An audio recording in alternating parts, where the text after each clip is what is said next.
Comissão do impeachment houve especialistas convidados pela oposição. Relatório será votado na sexta. Defesa de Delcídio recorre ao Supremo Tribunal Federal para adiar julgamento no Conselho de Ética. E Conselho de Comunicação debate a liberdade de imprensa no país. Boa noite, você acompanha a partir de agora as principais notícias do Senado nesta segunda-feira. Crime de responsabilidade. Essa é a acusação contra Dilma Rousseff, que pode levar ao seu afastamento. Na comissão especial que analisa o pedido de impeachment, em dia destinado a ouvir indicados pela oposição, as chamadas pedaladas fiscais e decretos assinados pela presidente foram considerados ilegais pelos especialistas ouvidos. Foi o segundo dia dedicado à acusação. O professor de Direito Financeiro, José Maurício Conte, afirmou que as chamadas pedaladas fiscais são operações de crédito ilegais e que foram usadas pelo governo para atrasar pagamentos devidos aos bancos públicos. Sobre os 6 decretos de crédito suplementar editados pela presidente da República em 2015, o professor afirmou que o crime de responsabilidade se configura porque, além de não terem tido autorização do Congresso Nacional, estavam em desacordo com a meta fiscal. A abertura de créditos é condicionada à compatibilidade com a obtenção da meta de resultado primário, o que não se verificava presente no momento em que os créditos foram abertos.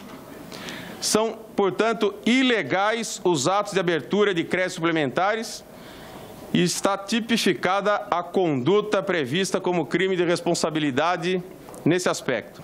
O procurador do Ministério Público junto ao Tribunal de Contas da União, Júlio Marcelo de Oliveira, também reforçou que a meta fiscal não pode ser cumprida apenas no fim do ano, tem que ser observada a cada bimestre.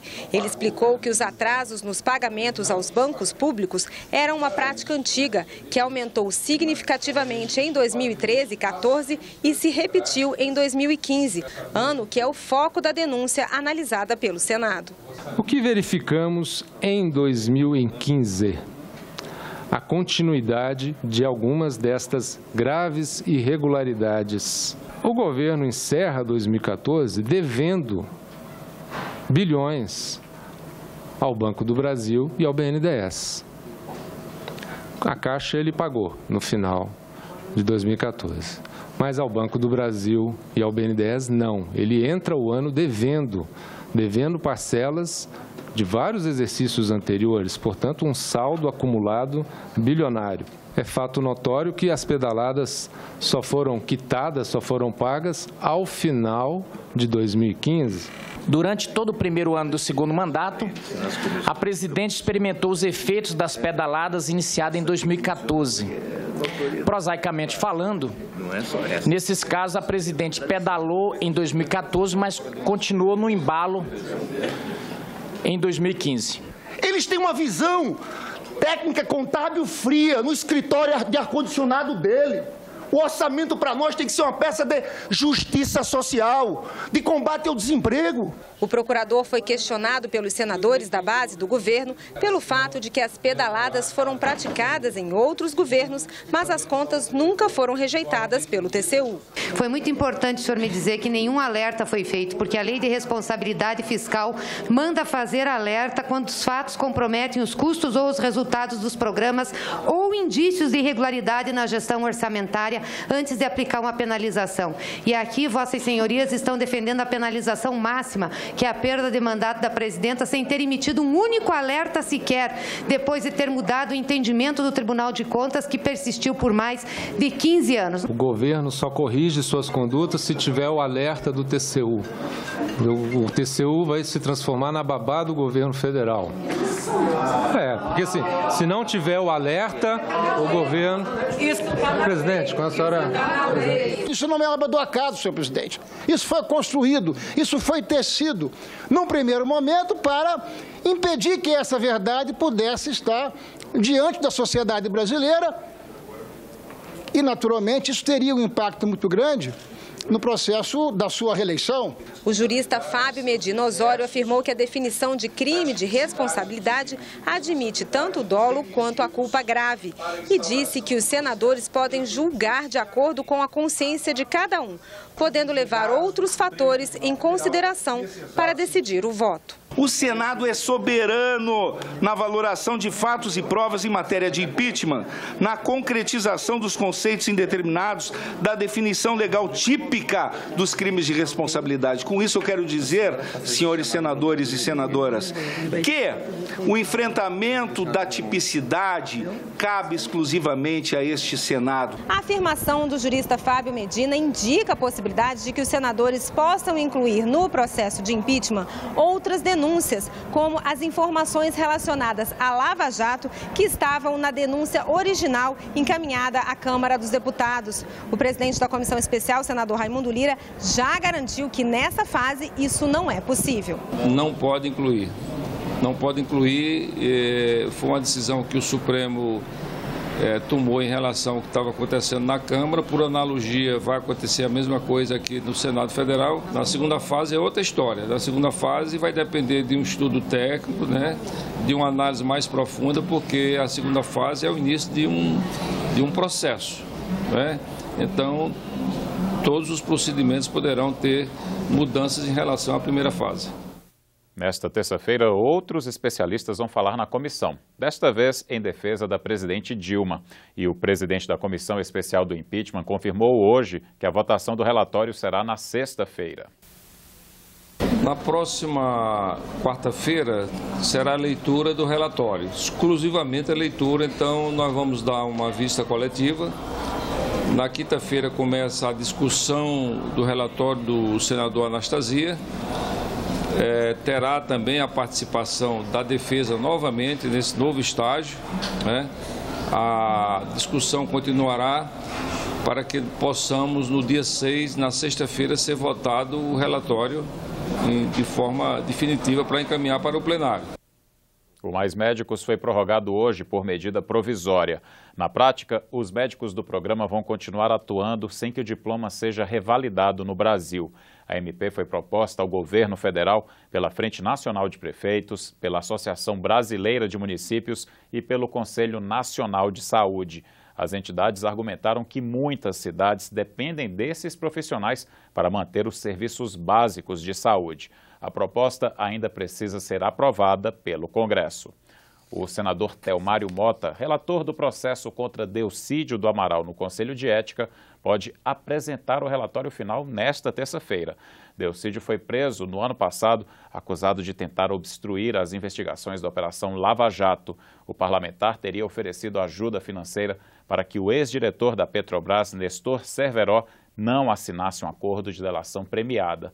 Na semana passada, os advogados de Delcídio apresentaram as alegações finais no processo. Eles pedem a absolvição do parlamentar.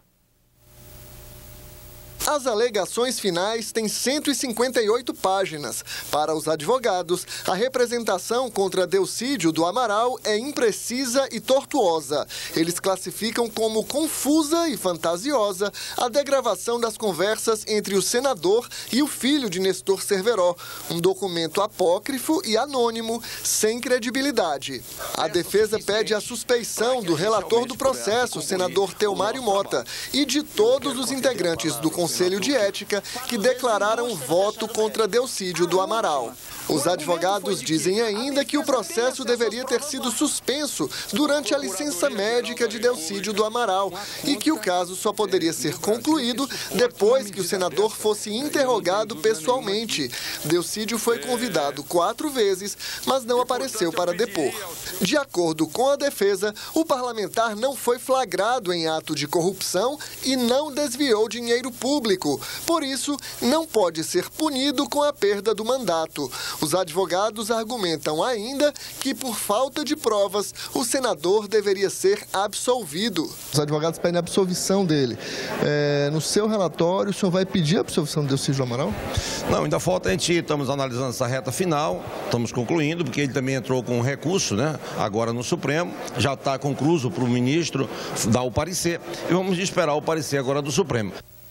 Até o fechamento desta edição, o Supremo Tribunal Federal ainda não havia analisado o pedido da defesa de Delcídio.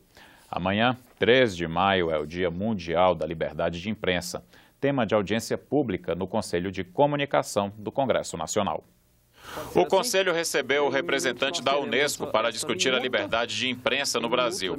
De acordo com Adalto Soares, quanto à questão de gênero, existe igualdade entre homens e mulheres nos meios de comunicação do país.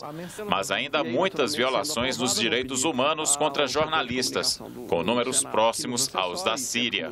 Em 2013 foram 5 assassinatos, em 2014 mais 5, em 2015 7. 6 oficialmente, aí se fala de 7, 8, e o fato é que na estatística internacional a gente fica aí no terceiro, quarto, subindo, né, no ranking. Eu vejo que é fundamental que todos nós, Conselho de Comunicação Social, entidades da sociedade civil, entidades patronais, sindicais, estejam juntos à Unesco para que, reforçando essa defesa da liberdade como fundamental para a democracia. Os conselheiros questionaram sobre o acompanhamento da Unesco em relação a outras questões de liberdade de imprensa, entre elas a partidarização de empresas na cobertura da crise política. Os grandes jornais do mundo estão dizendo não é possível um jornalismo que atue com tal grau de partidarização, tal grau de alinhamento partidário. Ou seja, isto destrói a esfera pública brasileira, isto mina a democracia ao limite. As questões de pluralismo e as questões de liberdade e independência da mídia e dos profissionais da mídia, esses temas eles são estudados, eles são acompanhados, existe um acompanhamento do que acontece dentro dos países. É essa orientação que a gente tem e é assim que a gente se porta. Ao fim da reunião, o Conselho divulgou nota em que condena qualquer tentativa de cerceamento da atividade de imprensa e também as agressões sofridas ultimamente pelos profissionais da mídia e pelas empresas de comunicação. Você terá outras notícias a qualquer momento na nossa programação e também na página da TV Senado na internet. Obrigado pela audiência, boa noite e até amanhã.